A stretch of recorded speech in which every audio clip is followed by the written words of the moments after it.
Shalom, berjumpa lagi dalam renungan kita pada hari ini. Renungan harian pada hari ini kita ambil dari Injil Lukas 10 ayat 33 sampai 34 yang demikian sabdanya. Lalu datang seorang Samaria yang sedang dalam perjalanan ke tempat itu, dan ketika ia melihat orang itu, tergeraklah hatinya oleh belas kasihan. Ia pergi kepadanya, lalu membalut luka-lukanya. Sesudah ia menyiraminya dengan minyak dan anggur. Kemudian ia menaikkan orang itu ke atas keledai tunggangannya sendiri, lalu membawanya ke tempat penginapan dan merawatnya.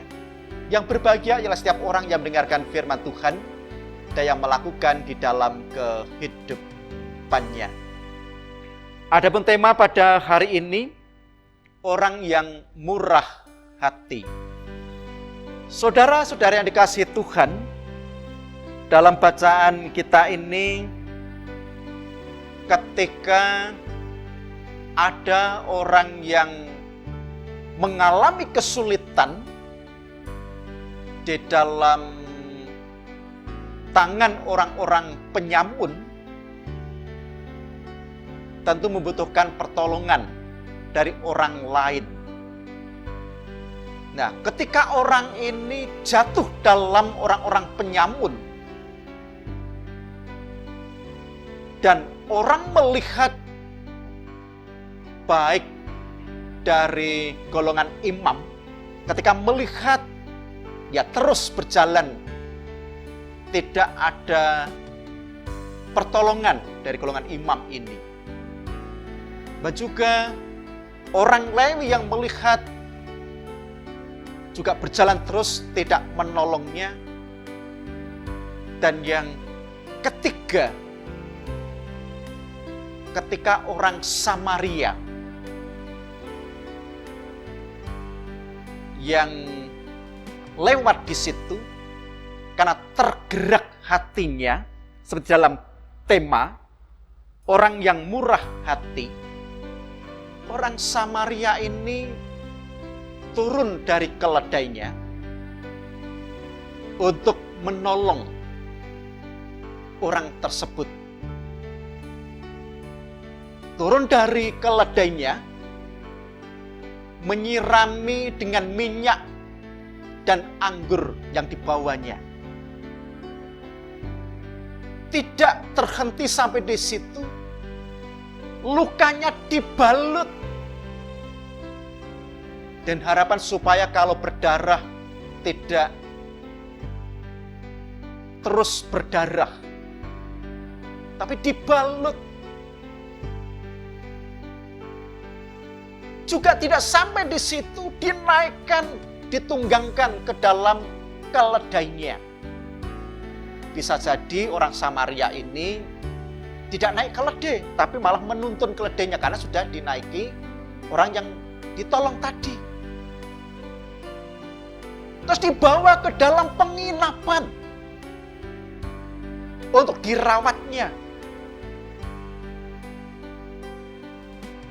Dan sampai keesokan harinya, orang yang menolong orang Samaria ini memberikan 2 dinar kepada rumah penginapan untuk biaya orang yang dirawat, orang yang ditolong tadi. 2 dinar yang diberikan kepada rumah penginapan. 1 dinar adalah kalau uang sekarang upah harian lepas 1 hari. Mungkin kurang lebih 100.000.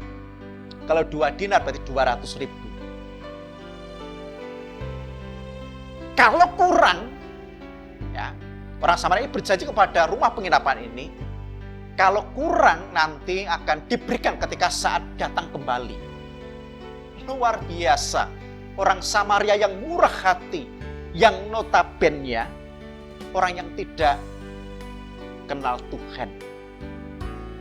Golongan Lewi, para imam, ini yang lebih kenal pada Tuhan, tapi tidak ada kemurahan, tidak ada belas kasihan untuk menolongnya. Saudara yang dikasih Tuhan, di dalam kehidupan kita bersama-sama, diingatkan, mari mencontoh kepada orang Samaria yang murah hati, sekalipun tidak kenal Tuhan, bukan golongan yang beriman pada Tuhan begitu, tetapi ada wujud action, tindakan di dalam menolong orang yang tidak dikenal tentunya. Akan sangat menarik bahwa di dalam kehidupan kita bersama-sama, yang tidak bisa hidup seorang diri tentu untuk saling tolong-menolong melalui kemurahan. Memang kemurahan dapat diwujudkan dengan berbagai cara, berbagai bentuk, sesuatu yang menarik dalam kehidupan. Dan itu yang dikehendaki oleh Tuhan. Mari kita renungkan kehidupan kita bersama-sama, sehingga kita boleh melangkah dengan kemurahan seperti yang Tuhan berikan di dalam kehidupan kita setiap saatnya. Amin. Mari kita berdoa. Terima kasih Tuhan atas kemurahan-Mu yang boleh Tuhan nyatakan di setiap kehidupan kami melalui pengorbanan Kristus. Sehingga kami boleh mendapat kemurahan dari Tuhan dan mampukan kehidupan kami semua untuk juga bermurah hati kepada siapapun juga. Ampuni ya Tuhan dosa dan kesalahan kami. Di dalam Tuhan Yesus Kristus kami datang berdoa dan mengucap syukur. Amin. Sampai jumpa lagi renungan di berikutnya. Salam sehat selalu, tetap semangat, Tuhan Yesus memberkati.